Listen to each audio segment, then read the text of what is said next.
Assalamualaikum warahmatullahi wabarakatuh. Saya tidak lagi berpanjang mukadimah.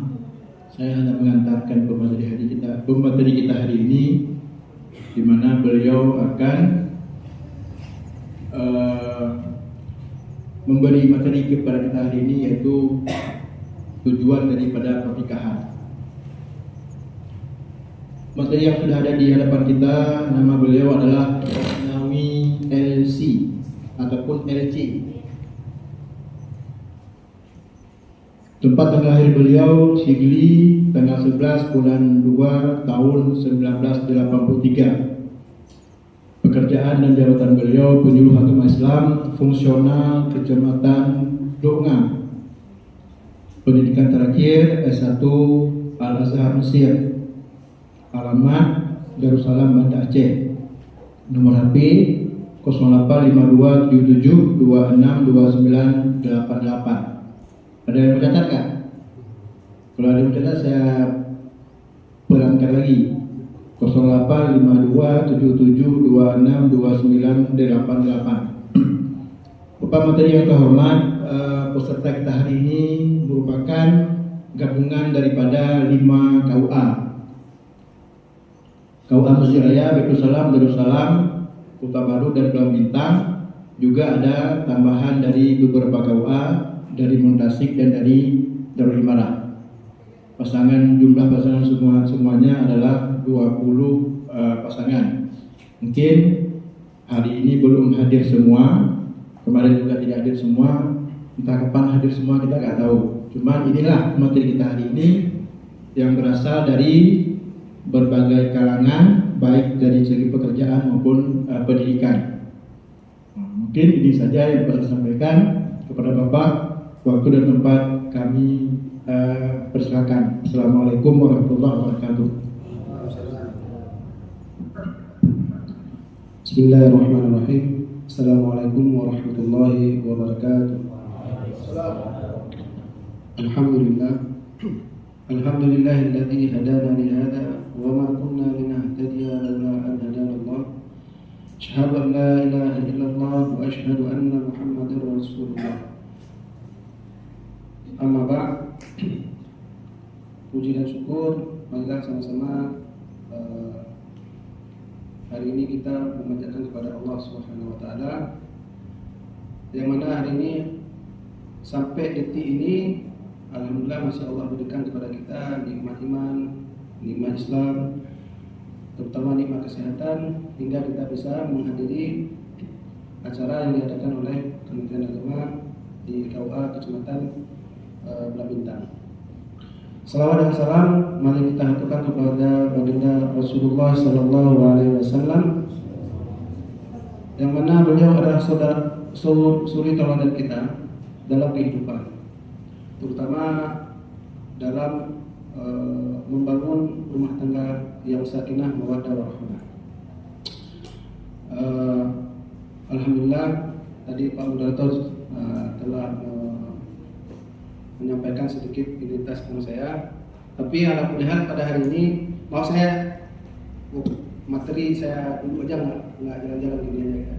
Santai aja, mungkin ini sampai jam berapa tadi Pak Moderator? Mungkin nggak lama, kita cuma sharing aja, nggak terlalu berat-berat. Jadi hari ini kita bicara tentang keluarga sakinah. Bagaimana sih keluarga sakinah itu, dan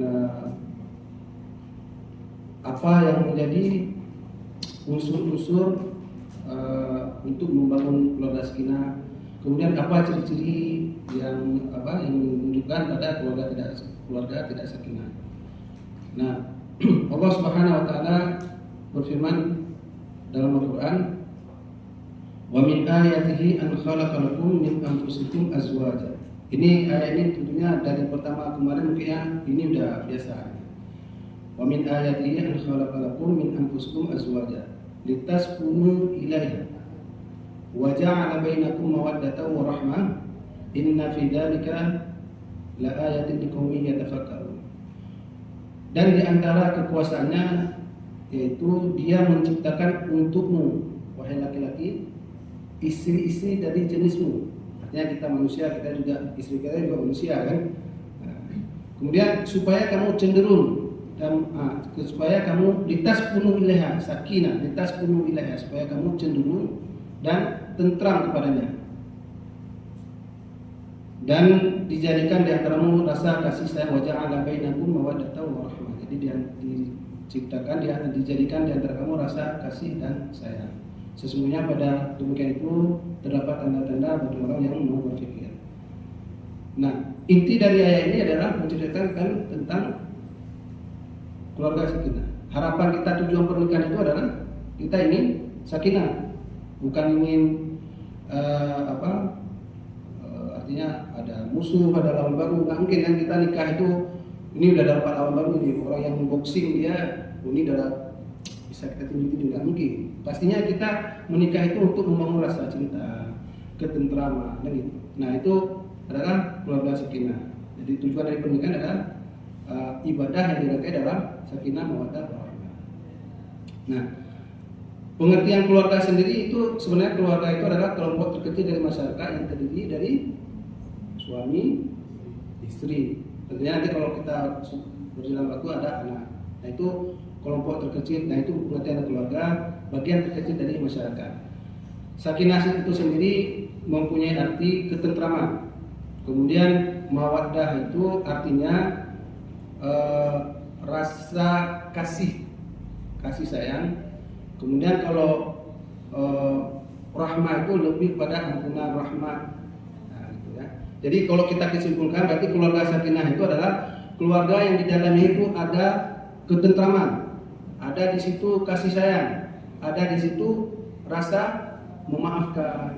Ya, gitu. Jadi ada 3 unsur: ketentraman, kasih sayang, dan ampunan. Jadi itu pokok yang paling penting pada keluarga sakinah. Nah, ciri-ciri keluarga sakinah itu kayak saya bilang tadi, memiliki ketenangan, memiliki cinta kasih, memiliki cinta yang mengarah kepada Allah. Nah, untuk hal ini kita kan menikah ini, kita sini alhamdulillah yang muslim lah, nggak mungkin selain muslim. Nah, kita sebagai muslim hamba Allah ini tentunya tujuan kita diciptakan Allah Subhanahu wa taala ke dunia ini adalah untuk beribadah.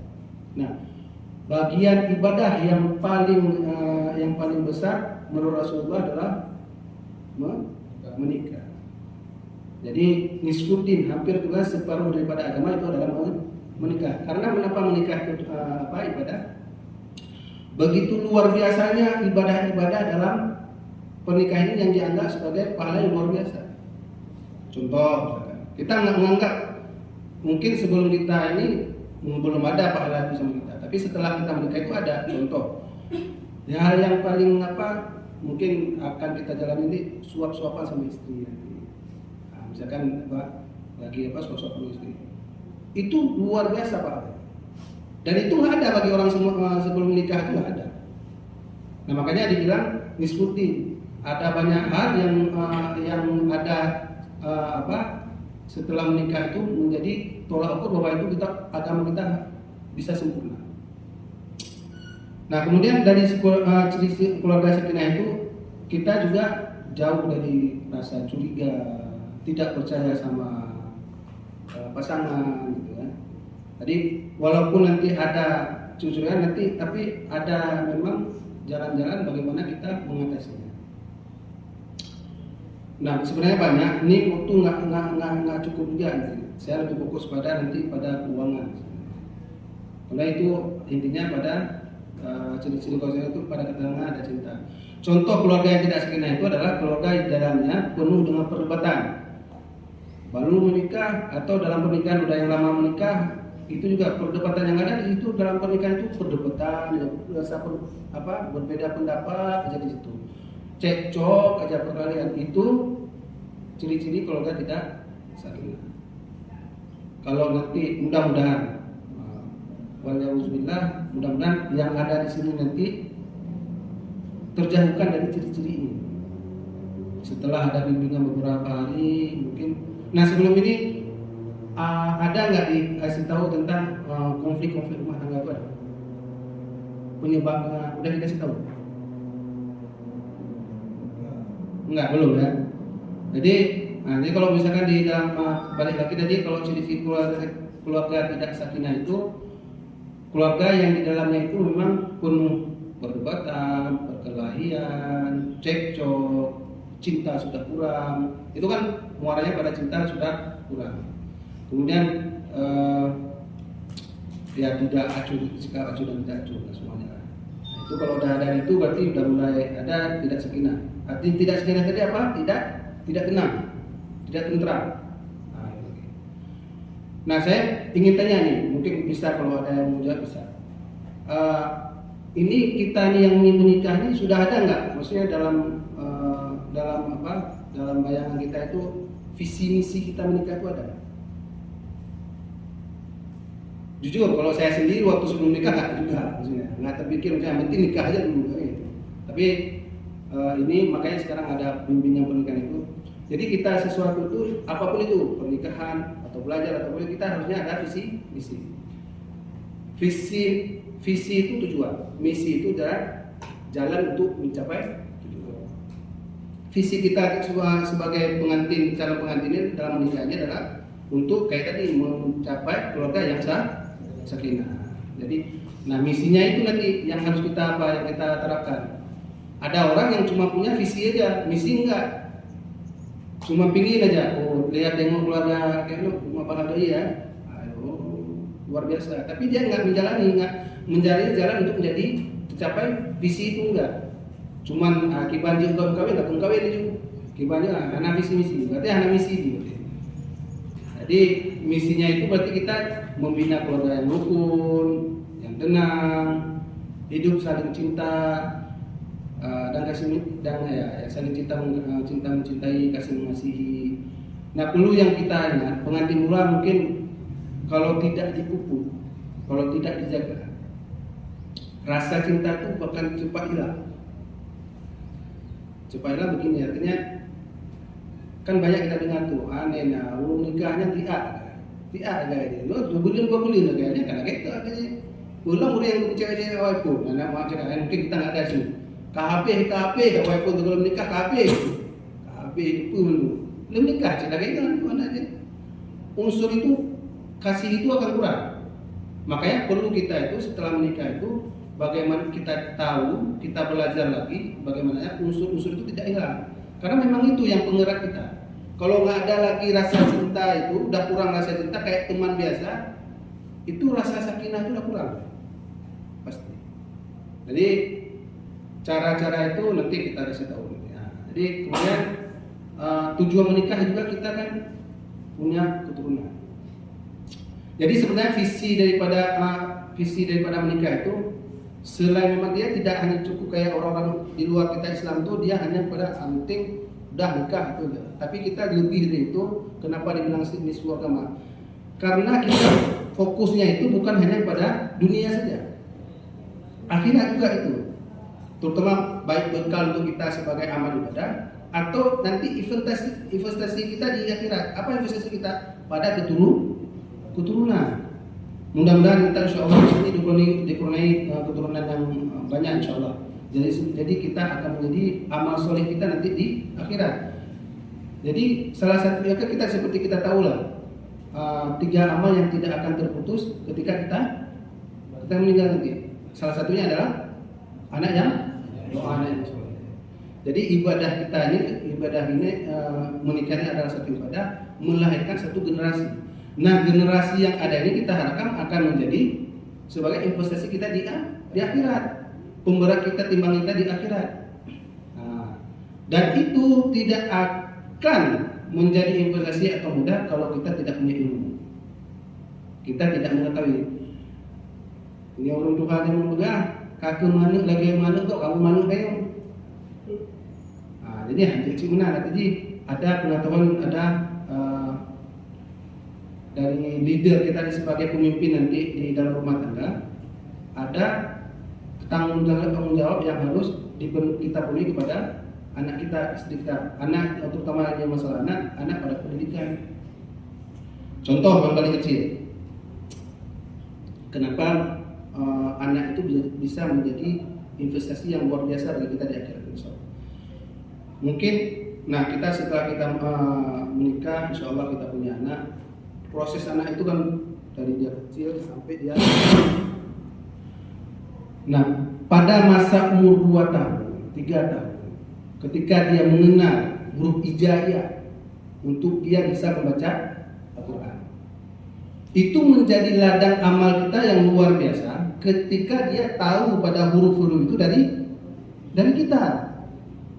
Berapa banyak luar biasa dia mengenal huruf itu dari kita. A, ba, ta, ta, jim, ha, kha, sampai habis. Kemudian dengan huruf itu dirangkai kepada kata-kata. Dari kata itu menjadi kalimat yang ada dalam Al-Quran. Bayangkan dari dia umur, mudah-mudahan kita juga mempunyai anak yang umur panjang.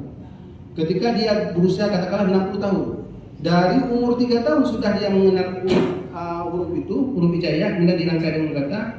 Bayangkan berapa banyak yang kita investasikan untuk kita di akhirat besok. Apalagi kalau dia bisa menghafal Al-Quran, luar biasa. Timbangan kita itu amal jariah.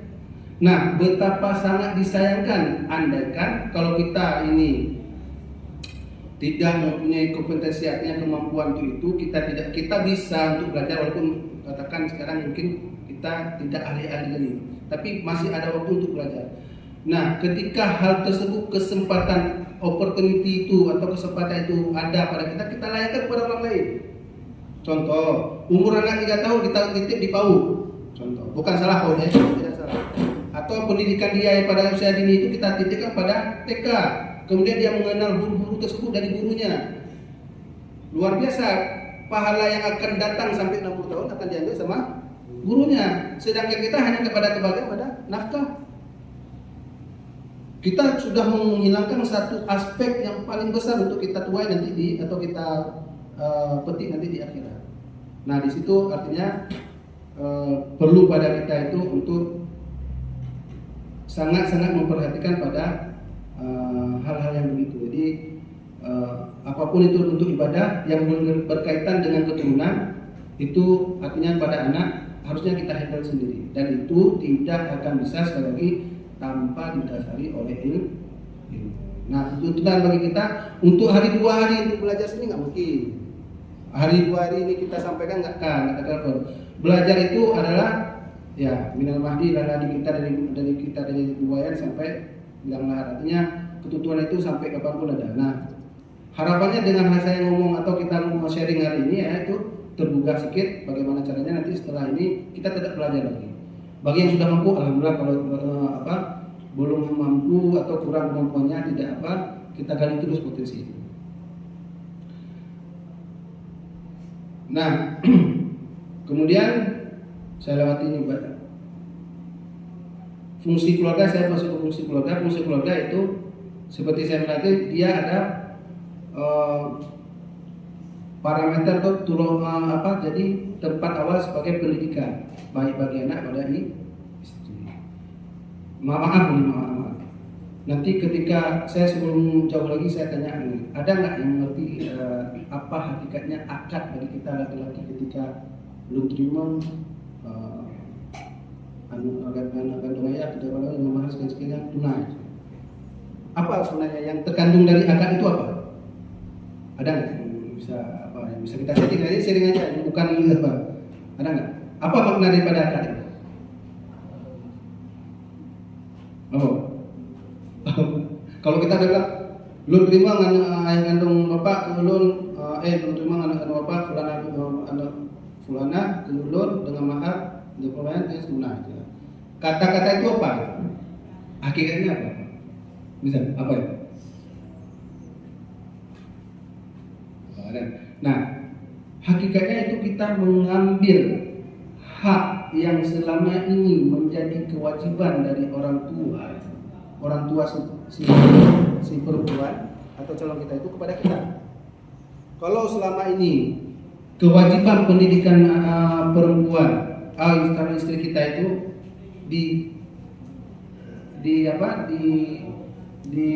dijalani oleh ayah beliau sekarang, istri kita, maka saat detik itu juga setelah kita ucapkan itu akan berpindah pada kita. Dan seterusnya nafkah pendidikan, nafkah lahir, nafkah kasih sayang, nafkah kebahagiaan, semuanya akan pindah pada kita. Maka pada waktu akad itu yang paling sakar itu adalah kita sudah mengambil alih kewajiban seorang ayah kepada kita. Nah, di situ berarti yang harus dipikirkan bahwa begitu besar tanggung jawab kita sebagai suami ketika setelah contoh yang paling kecil. Kalau dulu misalkan sebelum menikah seorang istri kita itu mau kemana-mana tanggung jawab dosanya itu dipikul sama ayah. Yang paling kecil misalkan istri kita atau seorang perempuan itu keluar rumah itu selangkah keluar rumah tanpa pakai jilbab atau aurat, yang menanggung dosa siapa? Kalau sebelum nikah ayahnya. Nah, tapi itu ayahnya mendapat dosa kalau seandainya tidak dididik. Tapi kalau setelah dididik ya anaknya yang mendapat. Nah, begitu juga setelah nanti kita menikah, hal itu akan menjadi tanggung jawab kita. Apapun yang bentuk dosa yang dilakukan istri yang memang berkaitan dengan kita, itu akan menjadi tanggung jawab kita. Dia tidak menjaga pergaulan, dia melepas aurat, dia tidak menjalankan kewajiban dia sebagai istri yang berkaitan dengan Allah, dia tidak menjaga kewajiban sendiri seperti sholat, puasa. Kita aja yang penting udah ada nikah, udahlah, mau apa biar sendiri aja, jadi bukan yang jadi itu konsekuensi kita atau risiko yang kita terima itu akan sangat-sangat berat. Rasulullah SAW bersabda, kullukum ra'in wa kullukum mas'ulun an ri'ayatihi. Setiap kita ini adalah seorang pemimpin, dan setiap pemimpin itu akan diminta pertanggungjawaban akan apa yang dipimpinnya. Nah, nanti setelah kita, kalau sekarang kita masih pemimpin diri sendiri, lingkup paling kecil, nanti setelah kita menikah akan menjadi pemimpin pada istri kita dan anak kita. Dan itu akan menjadi pertanggungjawaban luar biasa nanti di yaumil masa, di yaumil hisab akhirat. Nah, balik lagi, jadi fungsi keluarga itu kita sebagai kepala keluarga atau kita sebagai istri juga akan menjadi sebaliknya. Kita juga akan menjadi pendidikan utama bagi pendidikan awal bagi anak kita, atau cinta pertama pada anak-anak kita. Jadi istri juga begitu. Bukan hanya suami, istri juga mempunyai tanggung jawab pada pendidikan pada anak, dan pendidikan saling keduanya. Andaikan sang suami mungkin agak kurang sedikit pemahaman ilmu agama. Contoh misalkan ini enggak dalam sini. Suami di bidang usia, kita bilang ini analoginya. Kita istri di YN misalkan. Katakanlah fokus pada bidang suami itu pada hal umum, kita agama. Dia kekurangan pada materi umum, dia kelebihan umum tapi kurang pada masalah agama. Nah, kita sebagai istri itu juga wajib untuk mengingatkan pada suami bahwa ini bang. Nah, itu yang dikatakan fungsi keluarga itu adalah istri juga menjadi sebagai tempat pendidikan bagi suami, bagi anak. Jadi nggak selamanya harus dalam keluarga itu, karena nanti relatif dia macam-macam coba ya. Ada yang memang suaminya lebih, ada yang istrinya lebih. Nah, itu saling melengkapi. Yang pada intinya adalah keluarga harus menjadi tempat pendidikan bagi komunitas kecil itu. Nggak bisa kalau hilang fungsi pendidikan dalam keluarga, maka itu berarti tidak dinamakan itu dah keluarga yang timpa. Kemudian dari fungsi keluarga juga itu melahirkan generasi unggulan. Artinya menjadi generasi yang kayak kita bilang tadi, fungsi keluarga itu melahirkan kita nanti insya Allah setelah menikah ada yang namanya keturunan, dan kita itu menjadikan atau memfokuskan dia untuk menjadi generasi unggulan yang bertakwa, yang cerdas, bisa jadi pemimpin. Nah, jadi keluarga suami istri itu menjadi leader atau pemimpin atau guru bagi anak-anaknya. Nah, itu jadi maksudnya ketika itu ada kita ciptakan begitu, nah insya Allah fungsi keluarga berarti jalan sama kita. Oke. Saya lewat nih nanti masalah gimana kita tahu Rasulullah, gimana sih ke rumah tangga Rasulullah itu. Nah, nanti kita baca dari hadis-hadisnya. Kemudian nah kita masuk pada konflik. Sebelumnya sudah disampaikan materi tentang konflik keluarga. Pada kemarin sudah ada yang menjelaskan. Ada. Tapi ini kila besarnya aja lah secara umum. Ini penyebab konflik dalam rumah tangga. Yang pertama itu, ini acak aja ya, enggak saya bilang nomor satu itu yang paling utama, yang enggak. Ini acak aja. Yang pertama itu rasa cemburu. Nah, cemburu itu dalam rumah tangga itu bisa jadi momok atau menjadi biang kerok daripada konflik, cemburu. Dilako atau suami diajak menjadi host ya, ka cemburu kurmo. Ka ingat ke mantan, kenapa bi?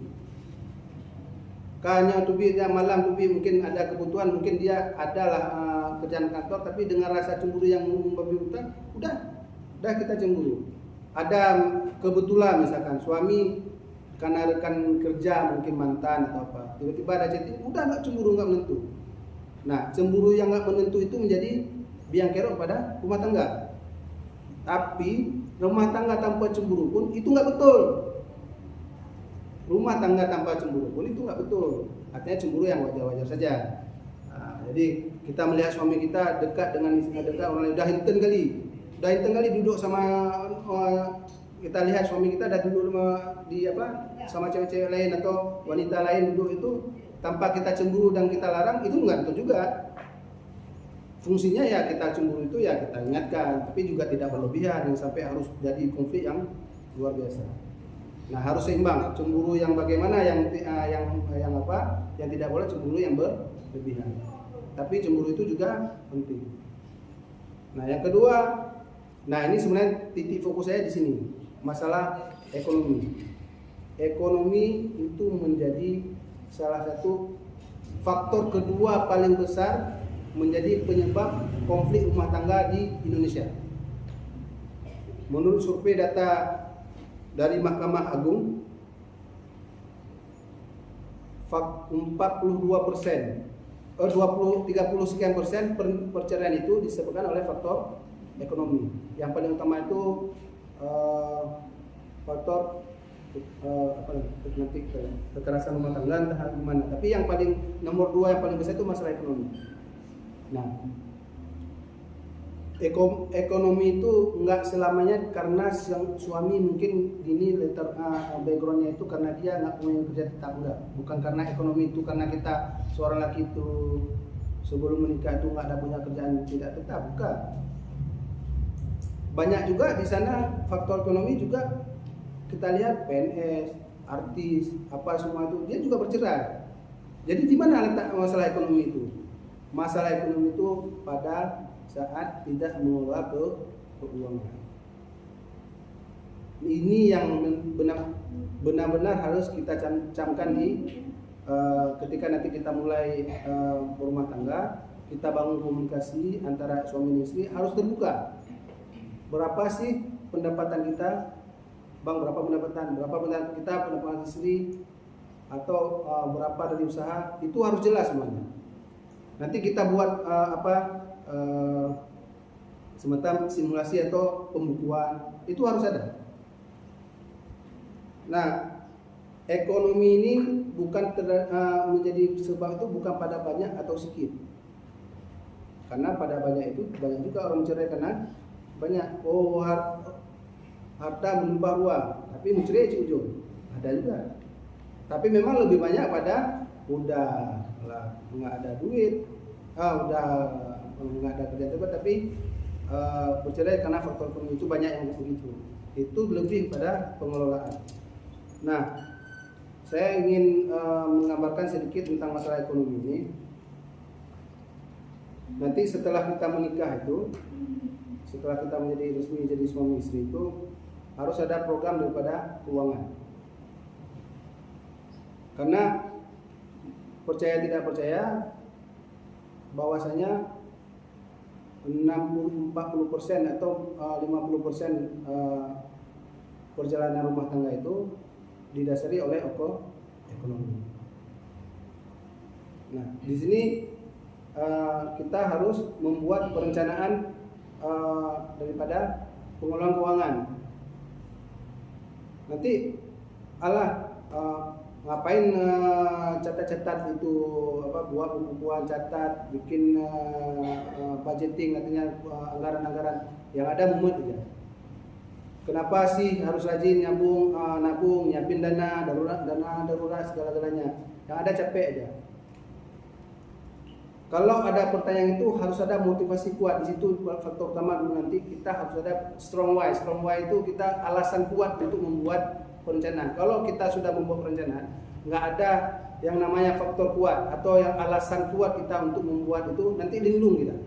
Dalam perjalanannya setelah kita mempunyai komunikasi tapi nggak ada alasan kuat, sebulan ke depan, mau saja buat bang. Nggak usah kita jalani. Jadi harus ada komitmen dulu di antara kita berdua ini, antara suami istri itu. Kita alasan kuatnya kita demi anak ke depan, demi kita masa depan yang lebih cerah. Makanya kita buat keuangan. Kemudian, apakah membuat keuangan itu ada landasan atau ada anjuran dari Islam? Tentu. Jadi kita hidup ini tentunya semuanya diatur oleh dalam agama. Jalur itu diatur dalam agama. Maka Rasulullah SAW, apa kaitan pengelolaan keuangan ini dan apa dalilnya itu?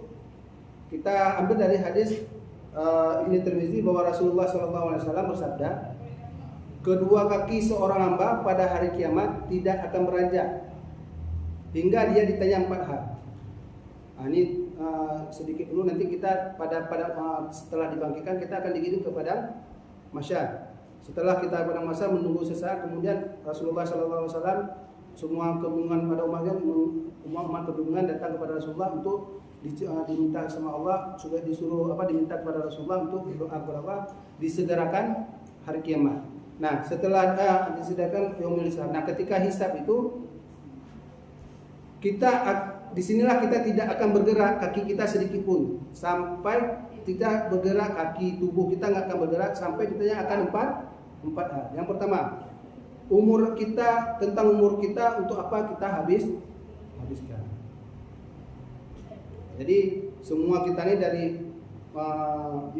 berapa umur kita sampai kita 60 tahun, 60-70 tahun itu akan ditanyakan umur kita itu banyak kita habiskan kemana. Kemudian akan ditanya tentang jasad kita ini, tubuh kita ini kita pergunakan untuk apa? Juga akan apakah dibuat untuk amal yang soleh atau yang sebaliknya. Yang ketiga tentang ilmu kita yang kita dapatkan, apapun itu, apakah kita sudah amalkan atau tidak? Dan itu akan menjadi pertanyaan. Nah, poin kita di sini adalah yang keempat, tentang harta kita. Dari mana kita peroleh dan kemana kita habiskan. Nah, ini hadis ini menjadi landasan bahwasanya semua kita ini butuh kepada satu program bahwasanya analisa keuangan dan kemana akan kita habiskan uang itu harus ada. Karena apa? Pada ujung-ujungnya nanti di yaumil mahsyar ini akan menjadi atau akan diminta pertanggungjawaban. Maka kalau kita keuangan keluarga itu tidak selamanya halal itu, yang penting kan uangnya halal. Enggak, itu jadi konsep kita. Jadi cara konsep halal itu bukan hanya bagaimana kita cara peroleh, yang penting kan kita peroleh itu halal, bukan. Tapi bagaimana cara kita keluarkan juga dengan cara yang halal. Itu jadi juga akan bukan hanya nanti di yaumil mahsyar ditanya atau kamu dapat duit di mana? Ini. Cuma seperti itu enggak, tapi akan ditanya, kamu akan habiskan kemana? Nah, untuk itu maka dalam keluarga itu tentunya kita ada pendapatan, suami ada pendapatan, istri juga ada pendapatan. Kalau ada yang pendapatan, nanti ada usaha dan semuanya. Itu akan setelah kita lihat penghasilan kita, kemudian kita atur per bulannya bagaimana dan kita arahkan kemana akan kita habiskan. Nah, di sini ada yang mengatakan, ada yang nanti membuat 30 atau di di perencanaan itu jangan lupa pada infak selain pada semua perencanaan lainnya. Nah, nanti kan untuk soal teknisnya masalah nanti ibu-ibu mungkin bisa lebih ini, atau bapak juga bisa di YouTube nanti cara pembukaan itu ada, gampang kali itu. Masalah teknis itu bisa dicari sendiri. Saya cuma hanya menjelaskan apa sih urgensi atau pentingnya, manfaatnya itu gimana. Nah, setelah kita punya pengatur keuangan, kita juga ada yang namanya planning. Nah, planning itu perencanaannya secara syariah. Nah, planning itu perencanaan kita masa depan itu kalau kita enggak kita rencanakan itu enggak akan ada. Nanti makanya komunikasi dulu dengan istri, nanti dibuat pembukaan yang tadi yang kita bilang kan, yang pengelolaan harian, bulanan, itu yang mentok itu. Ini yang untuk masa depan lagi bagaimana? Ada yang namanya nanti syariah financial planning, artinya kita sesuai dengan syariah kita mempunyai planning keuangan, perencanaan keuangan. Nah, perencanaan keuangan itu nanti ada nanti yang namanya untuk misalnya kayak menabung, itu salah satu bentuk daripada planning kita, perencanaan kita tabung dari sebulan itu berapa kita tabung. Atau ada yang investasi itu banyak nanti ya, ada yang model emas, ada yang tabungan reksadana atau investasi saham ya bentuk-bentuk begitulah. Tapi saya ingatkan, ini kan kita lagi heboh nih, mungkin udah tahu semua nih heboh nih. Kalau misalkan kita mau ngambil investasi sama istri kita, ada keuangan sekian kelebihan dari gaji, nanti kita buat untuk investasi untuk masa depan. Jangan salah-salah membeli investasi. Jadi harus belajar. Kita udah sekarang kayaknya memang di pada masa memang nggak gaptek lagi lah. Insyaallah kita pada semua lah tahu lah informasi dari semuanya. Jadi jangan salah memilih investasi. Investasi yang aman itu kayak investasi rumah, properti, tanah, emas, dan lain-lain. Sedangkan masalah saham itu, misalkan saham itu, kita ada yang di sini yang main saham, ada belum? Jangan salah asal udah tengok iklan gitu aja udah main saham itu, jangan. Kita mungkin udah tahu sekarang kayak yang Indra Kents, tahu ya? Sekarang Indra Kents yang sudah ditangkap, Doni Samanan, kita tahu ya? Masalah kasus binomo itu investasi bodong. Jadi jangan sembarang, artinya ada spesialis slot-slot atau tempat-tempat khusus untuk kita yang udah pasti untuk kita investasikan. Jangan hanya investasi saja. Jadi itu sangat berguna karena kita tahu inflasi itu ada. Kita paham kata-kata inflasi ya. Inflasi itu harga barang naik, nilainya tetap ada. Nilai tetap aja. Contoh, misalkan uang 100.000 sekarang ini di 100.000 sekarang ini dapat apa aja kalau kita misalkan ke sekolah ya. Ibu-ibu mungkin lebih ngerti. Seperti itu kalau misalkan kita beli Indomie berapa banyak dapat? Misalkan satu kotak lah. Tapi 10 tahun ke depan 100.000 itu nggak dapat lagi satu kotak Indomie itu. Kadang cuma dapat setengah kotak atau bahkan lebihnya seperempat kotak. Nah itu yang namanya inflasi. Nilai uang itu segitu, tapi harga barang naik. Nah tujuan investasi ini gitu juga. Jadi tujuannya salah satunya untuk mengatasi masalah inflasi. Kalau kita investasi tanah misalkan kita investasi tanah, ada duit dari keluarga kita, cadangan keuangan keluarga, kita bisa beli tanah 200 meter misalkan. Nilai 200 meter itu misalkan 200 juta. Nah, harga tanah 200 juta di 2022 ini akan beda pada harga tanah di 2030 misalkan. Akan menjadi 2 kali lipat, bahkan berkali-kali lipat. Nah, ketika itu jadi udah naik misalkan 200 juta sekarang jadi 400 juta. Harga barang kan ada juga itu. Dari tadi misalkan harga barang sekarang 200 juta itu 10 tahun ke depan inflasinya bisa jadi 250 juta gitu. Artinya kita ada 100 juta kita di situ bisa mengatasi inflasi. Jadi disitulah perlu kita sebagai keluarga yang baru ini untuk perencanaan keuangan agar apa, masa depan kita cerah. Nah situ ya. Nah beranjak daripada investasi ini ada nggak contoh daripada misalnya investasi dalam Islam itu ada nggak landasannya? Ada. Seperti yang kita tahu pada dalam ayat Quran itu kisah Nabi Yusuf. Tahu kita ya, masalah Nabi Yusuf yang masalah tentang ketika teman-temannya itu bermimpi yang dalam penjara. Ya, ada yang matok itu. Jadi ada yang matok 7 ekor sapi betina yang gemuk, 7 ekor sapi betina yang gemuk dimakan oleh 7 sapi yang betina yang kurus. Nah, tahu ya, insya Allah tahu kita kisah itu.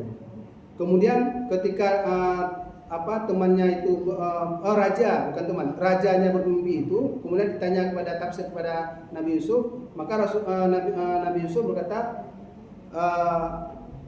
ditafsirkanlah bahwasanya kamu akan terjadi, kamu akan di sini akan mengalami ekonomi kamu meningkat, kemudian setelah meningkat itu akan turun.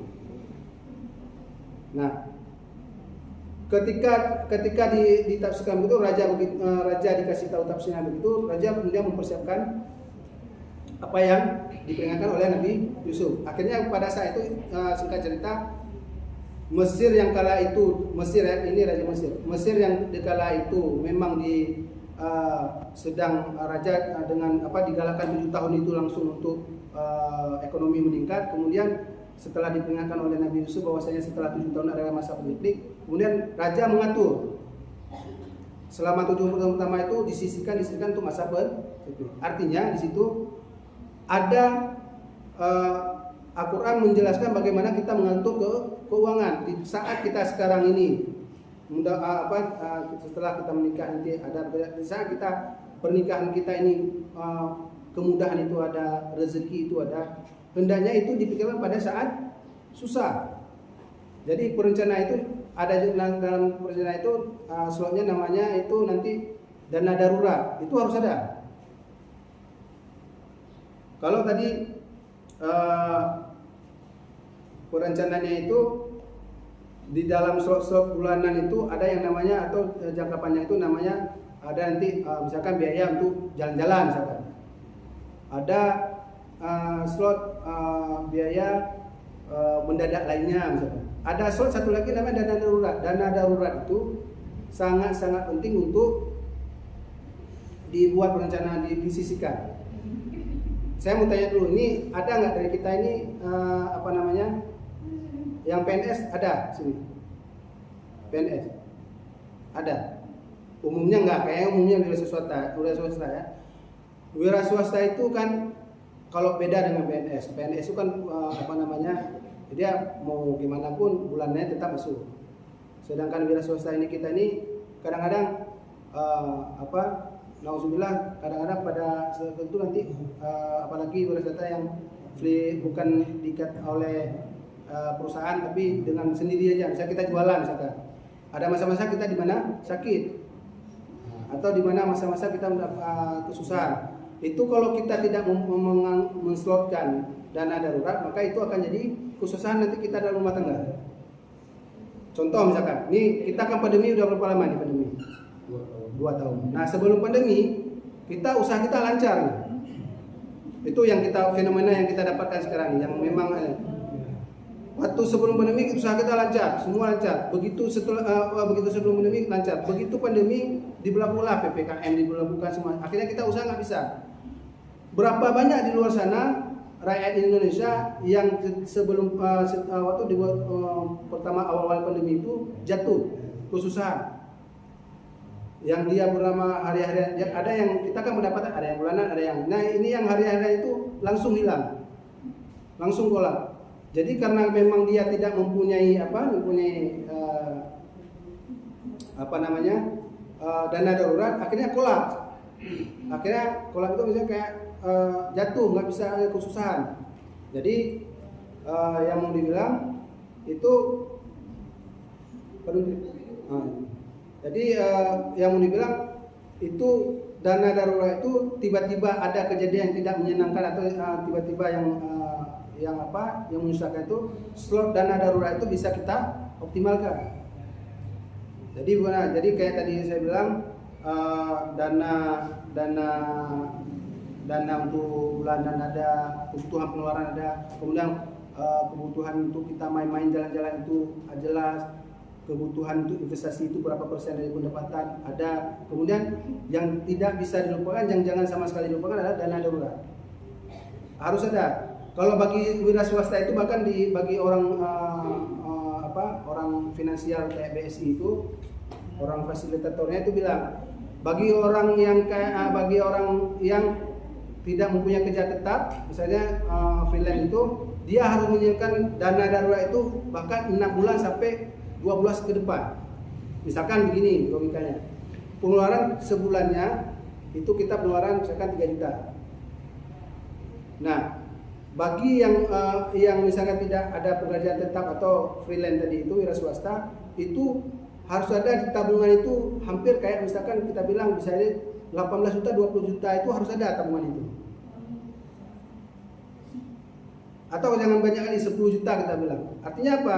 Ketika misalkan saya jualan bakso. Ketika saya ada dana darurat itu sudah saya sortkan 6 bulan. 10 juta, 18 juta misalnya. Nah, pengeluaran saya tiap bulan itu 3 juta. Ketika pandemi tiba-tiba saya jatuh, saya bulan pertama, kedua, ketiga, keempat sampai ke-6 ke depan itu saya masih ada cadangan stok. Makanya dana darurat itu perlu. Nah, jadi kalau kita tidak menganggarkan dana darurat, ketika tiba-tiba saya jual bakso, ada pandemi, tidak ada lagi usaha, kita akan kelimpungan. Anak bagaimana, istri bagaimana, dan lain sebagainya. Akhirnya ujungnya apa? Ujungnya kita cekcok. Berapa banyak orang yang akhir-akhir ini itu bercerai hanya karena masalah ekonomi. Bukan karena kadang-kadang kayak saya bilang tadi, bukan karena dia tidak ada pendapatan, bukan, tapi dia lebih pada tidak ada pengaturan keuangan. Makanya kita pengaturan keuangan itu sangat penting dalam keluarga. Nah, mungkin itu aja yang ingin saya sampaikan masalah keuangan keluarga. Kemudian penyebab konflik yang lainnya, misalkan tadi pertama cemburu, masalah ekonomi. Ini saya baca-baca aja untuk konflik. Kemudian memandang rendah pasangan itu jangan sama sekali. Itu saya ingatkan kepada baik suami ataupun istri. Jangan mentang-mentang itu nanti istri kita atau seorang istri itu punya PNS misalkan, atau pekerjaan tetap atau punya duit, suami tidak punya apa, lalu kita pandang rendah, itu nggak bisa. Itu jangan. Atau sebaliknya, itu menjadi pemicu dalam rumah tangga sebagai konflik, bisa menyebabkan perceraian itu. Jangan kita jadi kurang lebih dalam rumah tangga itu harus ada. Kemudian seringkali ini berbeda pendapat itu jelas. Sebelum menikah kita menyatukan dua individu sebelum menikah itu tentu banyak pula perbedaan. Nah, setelah menikah itu tentu kita punya pendapat atau prinsip masing-masing. Setelah menikah itu yang harus kita lakukan adalah menyamakan persepsi itu perlu, terbuka itu perlu.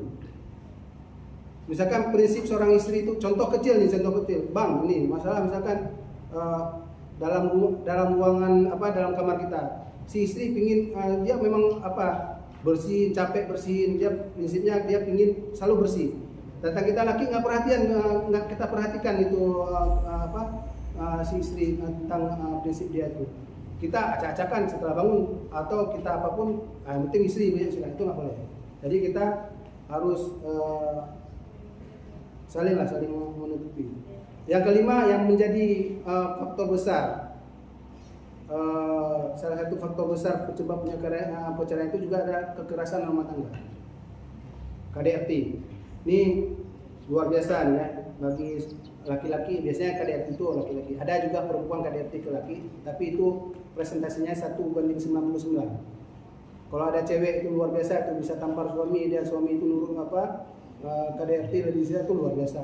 Ada itu luar biasa. Nah, kalau misalkan tiba-tiba ada banyak suami-suami takut istri, tapi bukan kekerasan. Suami-suami takut istri itu lebih kepada gimana sih sebenarnya suami takut istri itu bukan kepada dia takut secara fisik, bukan, tapi lebih dia menghindari konflik. Makanya dia. Tapi yang umumnya nasihat pada kita kaum laki, kekerasan dalam rumah tangga itu nggak diperlukan sama sekali dalam mendidik istri, apalagi kalau ada konflik. Rasulullah SAW itu tidak pernah sedikit pun, tidak pernah jangankan sedikit, terbayang pun nggak pernah untuk memakai kekerasan dalam mendidik istrinya. Memang ada Rasulullah di dalam Al-Quran ada tahapan-tahapan ketika istri itu nusyuz, istri itu udah membangkang, udah maksiat tadi, ada 3 tahapan. Salah satunya ada memukul, bisa ranjang. Kemudian satu lagi yaitu utus wali laki dengan wali perempuan untuk bermusyawarah. Itu 3 tahapan. Bisa ranjang yang pukul tadi itu pun bukan pukul yang bagaimana ya? Bukan pukul yang sampai luka, enggak, menyakiti, enggak boleh. Yang sampai kita misalnya pukul muka yang sampai berdarah, enggak. Itu sama juga halnya dengan kayak kita mendidik anak. Ada kan hadis Rasulullah itu atau Rasulullah itu suruh anak kita itu untuk sholat umur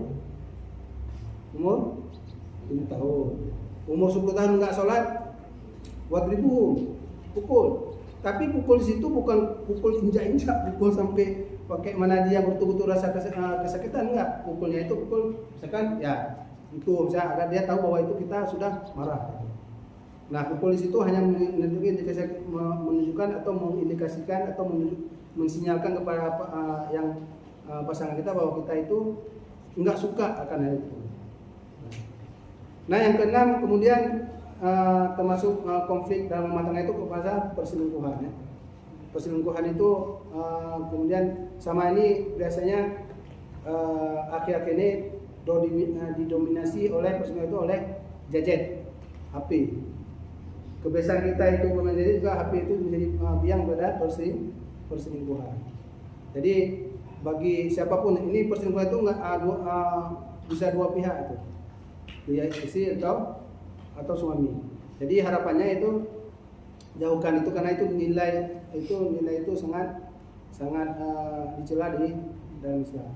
Kemudian yang ke-8 yang menjadi faktor juga itu kurangnya kasih sayang. Suami ingat betul-betul kasih sayang itu sebagaimana dia dapatkan dari orang tuanya di awal sebelum nikah, sebegitu juga kewajiban kita untuk memberi kasih sayang. Begitu juga istri, jangan kendur kasih sayang kita kasih kepada suami. Kemudian yang terakhir faktor konflik ini juga kurang komunikasi. Komunikasi ini bisa seringkali pemicu besar. Saya rasakan ini yang pengalaman saya pribadi masalah komunikasi. Terkadang sifat laki ini ego tinggi. Ego tinggi. Jadi misalkan dalam segi apapun, kadang ego tinggi. Jadi ketika kita tidak ada planning satu kita nggak kasih tahu atau apapun bentuknya itu kita tidak komunikasikan istri, itu biasanya sang istri akan mendam aja dan jadi akan jadi pemicu bom waktu. Nah istri kan gitu dia cuman didiamkan paling diingatkan sekali, kemudian nggak terbuka nggak kita komunikasi, dia diam menjadi, tapi suatu saat dia nggak tahan lagi akan menjadi bom waktu. Nah komunikasi ini perlu kita kembangkan dari 2 belah pihak, baik dari suami dan istri, apapun masalahnya. Ada 3 seorang ulama mengatakan ada 3 cara itu mengundang keberkahan dalam rumah tangga. Yang pertama, kalau kita suami itu pulang ke rumah, itu kita ucapkan salam. Nah, assalamualaikum. Nah, itu ketika kita ucapkan salam maka keberkahan itu ada dalam rumah. Yang kedua, itu makan satu sama-sama di meja makan. Itu belum menikah, kalau menikah, sabu piring berdua, bagaimana suami belum menikah tidur tahu, udah tidur apa jebu, apa jam berkah. Artinya keberkahan itu akan datang ketika salah satu bentuknya itu di meja makan. Kenapa di meja makan itu di dalam berkah? Di situ nanti kita sambil makan itu ada sharing di situ. Kita saling bertukar bagaimana di hari ini, apa yang jadi kesusahan. Nah, itu terbuka di situ di meja makan. Makanya fungsi daripada meja makan tuh betul-betul hari ini istri ini harus betul-betul yang difungsikan tuh meja makan tuh. Jangan dikasih suami itu misalkan makan sering makan di warung, jangan. Karena kalau dibiarkan begitu, suatu faktor keberkahan itu udah agak kurang itu kesempatan itu. Udah kurang kita kesempatan untuk berkeluh kesah, untuk mengatakan apa sih masalah kita hari ini, atau kita keluh kesah kita tuh nggak tersampaikan karena nggak ada waktu itu. Nah, kemudian yang ketiga yaitu sebelum kita tidur di ranjang kita juga berkomunikasi. Nah, itu keberkahan. Nah, komunikasi itu yang kita bangun itu akan menjadi pintu apa yang bisa terganjar terpecahkan. Tapi kalau kita nggak komunikasi, yang tadi tersimpan itu akan selalu tersimpan. Begitu kita nanti satu ada momennya akan meledak, dan itu menjadi bisa memicu konflik. Akhirnya kita akan mengalami perceraian. Nah, ini sedikit lagi termasuk masalah penghancur. Ini kalau tadi menyebabkan konflik, ini yang penghancurnya ini sikap saling menyalahkan. Ini cita laka, ini cita laka, itu jangan sampai. Jadi sikap saling menyalahkan itu jangan ada dalam rumah tangga. Yang kedua, sikap membenci dan merendahkan. Ini yang paling kelihatan nanti. Sebelum kita nikah itu kita belum nggak tahu istri kita itu apa mendungkur nanti waktu tidur, apa dia ngorok, apa dia maaf kentut sembarangan misalkan, nggak tahu kebiasaan buruk itu apa, nggak tahu kita. Tiba-tiba setelah menikah itu nampak yang itu, maka unsur-unsur itu jangan dibenci. Jangan, maksudnya bukan masalah misalnya kentut sembarangan kita suka, bukan, atau masalah misalkan kayak tadi ngorok kita suka, bukan, tapi ada jangan sampai rasa itu jadi kebenci. Artinya kita bisa menerima, oh ini kayak dia ngorok, nggak bisa kita ubah kadang-kadang ngorok itu. Tapi kita berdamai dengan hati kita. Oh, ini istri saya begini. Jadi selama bisa kita diskusikan, kalau ini jangan begini, itu diskusikan, komunikasikan. Tapi jangan sampai ada naik ke benci. Kalau udah naik ke benci, nanti baca ya. Kalau udah naik ke benci ataupun merendahkan, itu yang paling unsur yang dihilangkan itu unsur sakinah itu akan kurang. Sakinah itu apa? Rasa kasih sayang itu ada lagi. Bukan ada lagi, kurang. Udah imbasnya apa? Kita acuh-acuh dengan istri kita. Atau kita acuh-acuh dengan suami kita. Kekurangan suami itu juga nanti setelah dia jorok. Kita nggak tahu nih, suatu sebelum nikah dia ganteng juga, pakai minyak wangi, pakai apa. Tapi setelah dia, rupanya abang jorok nih. Sikat gigi bangun pagi nggak ada sikat gigi, pergi terus kantor. Atau apa? Itu tiba-tiba gitu, jangan juga. Kita sebagai fungsi istri itu juga kita kasih tahu, kita perbaiki lah sama-sama. Kemudian yang menjadi penghancur juga itu sikap membela diri atau mencari-cari alasan. Kalau ada tiba-tiba ada masalah, kita bela diri suami itu.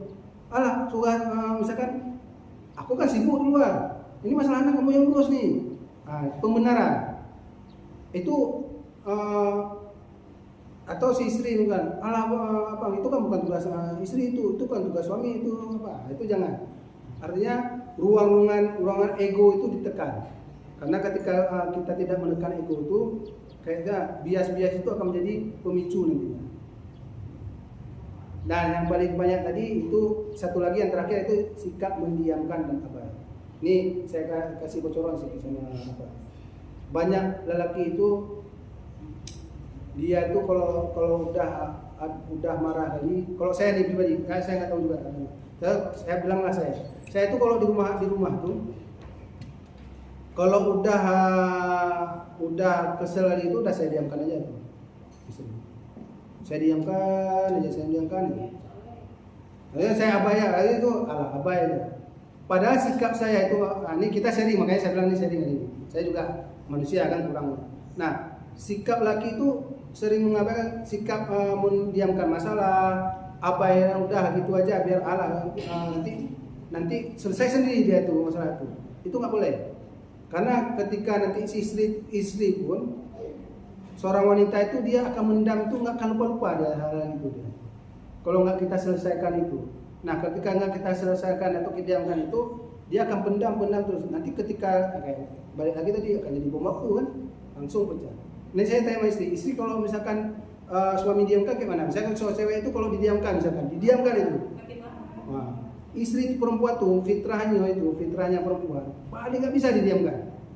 Makanya di dalam Al-Quran tadi ketika istri misalkan membuat satu maksiat atau yang memang dosa besar, kan ada salah satunya kalau dia nggak dengar lagi apa kita bilang, kita nasihatkan, salah satunya kita pisah ranjang. Karena tadi tahapannya kita pukul sebagai atau pisah ranjang. Pisah ranjang bagi seorang istri juga luar biasa itu, pukulan yang sangat luar biasa, lebih sakit daripada kita sakiti fisik. Tidak ngomongnya seorang suami didiamkan cuek itu, bahkan bahkan kadang-kadang ada seminggu ada sebulan, itu luar biasa itu. Sakit kali karena istri di rumah tuh nggak ada tempat lagi dia dengan kesibukannya begitu, tapi nggak ada tempat dia curhat, kita diam ini nggak tempat dia, itu luar biasa. Makanya jangan nanti ketika kita menikah kalau ada masalah jangan didiamkan. Kalau tiba-tiba ada masalah apapun, berbeda pendapat apapun, komunikasikan, jangan didiamkan. Nah mungkin itu saja dulu. Mungkin padahal ada lagi yang saya indah kali rumah tangga Rasulullah itu. Contoh bagaimana Rasulullah itu suatu ketika Rasulullah itu di meja makan sama Siti Aisyah. Aisyah minum di gelasnya. Itu mungkin dah tahu mungkin. Minum, kemudian Rasul bilang, wahai Siti Aisyah, kemarikan gelasmu. Padahal di samping itu banyak itu air tuh. Banyak air, bisa Rasulullah ambil misalnya itu bisa. Tapi Rasulullah ambil itu minta gelas minum tadi sama Aisyah, kemudian diminum oleh Rasulullah. Dan minumnya Rasulullah itu bukan dicari tempat bibirnya Siti Aisyah. Diambil dan diminum. Menunjukkan bagaimana rasa romantisnya Rasulullah SAW dalam rumah tangga. Nah itu sebenarnya banyak lagi yang itu, cuma karena berhubung waktu juga ini udah 1:30 lebih dari apa yang ditargetkan sama panitia. Lebih dan kurang saya mohon maaf. Saya sebagai pemateri hari ini saya yakinnya bahwasanya saya banyak kali kurang. Untuk itu sekali lagi saya minta maaf sebesar-besarnya. Yang lebih itu dari Allah Subhanahu wa taala, yang kurang itu dari saya pribadi. Hadanallah wa iyyakum ajmain. Assalamualaikum warahmatullahi wabarakatuh.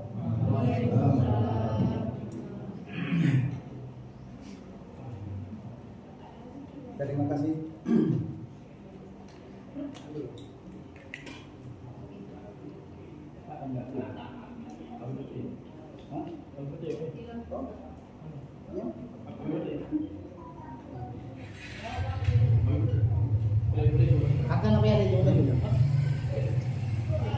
Terima kasih kita ucapkan kepada Bapak Menteri yang telah panjang lebar mengupas, menguraikan materinya. Mudah-mudahan setelah hari-hari ditempa 1,5 hari, ada yang berkesan dan ada yang bisa diterapkan di dalam rumah tangga. Dan saya yakin bahwa ini belum cukup. 4 orang pemateri belum cukup untuk berumah tangga. Jadi nanti ini bukan setelah menikah, dari sekarang kalau ada pengajian di kampung, di madrasah, di masjid, silakan diikuti. Mudah-mudahan lebih tambah lagi ilmunya, tambah berkah lagi. Itu penting. Sedianya yang menghadiri untuk penutupan acara kita hari ini, Bapak Kasih Bima Islam kan Kemenang Aceh Besar. Baru saja beliau menelpon saya bahwa beliau sedang di luar daerah, tidak berkesempatan di sini, dan beliau menitipkan salam untuk adik sekalian. Assalamualaikum, dengan ucapan salam. Kemudian maka mengingat juga waktu ini sudah mau zuhur, beliau mewakilkan kepada saya untuk menutup acara ini dengan mengucapkan alhamdulillahirabbil alamin, acara win-win untuk para Jatim angkatan 3 gelombang 3 rayon 3 di Kecamatan Kota Baru dengan resmi kita tutup.